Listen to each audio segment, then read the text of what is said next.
এখন অ্যাবডোমিনাল মাসেলগুলো নিয়ে আলোচনা করা হলো। তো অ্যাবডোমিনাল মাসেলগুলো মধ্যে প্রথমে যেটা দেখা যাইতেছে সেটা হলো কি, এটা হলো এক্সটার্নাল অবলিক মাসেল। এরপরে এই মাসেলটা ইন্টারনাল অবলিক মাসেল, এবং এটার নিচে দেখা যাইতেছে এই যে এই মাসেলটা এটাকে বলা হয় কি, এটাকে বলা হয় ট্রান্সভার্সাস অ্যাবডোমিনিস মাসেল। এবং এই মাসেলটাও তুলে ফেললে এটা এখানে একটা ফাঁসা দেখা যায়, এই ফাঁসাটাকে বলা হয় কি, ফাঁসা ট্রান্সভার্সালিস। মানে এই যে এগুলো যেগুলো দেখা যাচ্ছে সেগুলো হচ্ছে রেক্টাস শীথ। তো এই জিফয়েড প্রসেস থেকে বিউবি সিম্পাইসিস পর্যন্ত যে লাইন, এই লাইনটাকে বলা হয় কি, লিনিয়া অ্যালবা।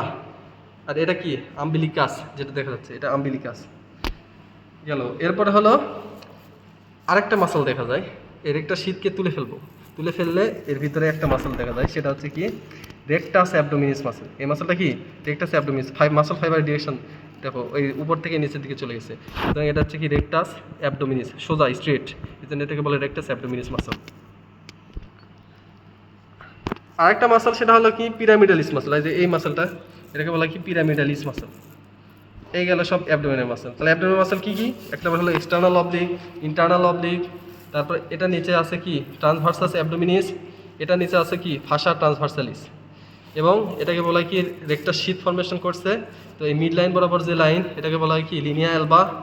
আরেকটা line external oblique, internal oblique, এই মাসলগুলো যেখানে ফিউশন হয়ে আরেকটা লাইন তৈরি করছে এই সাইড বরাবর, এটাকে বলা হয় কি লিনিয়া সেমিলুনারিস। এ কয়টা গেল। আরেকটা হলো কি, এই যে পিরামিডালিস মাসল।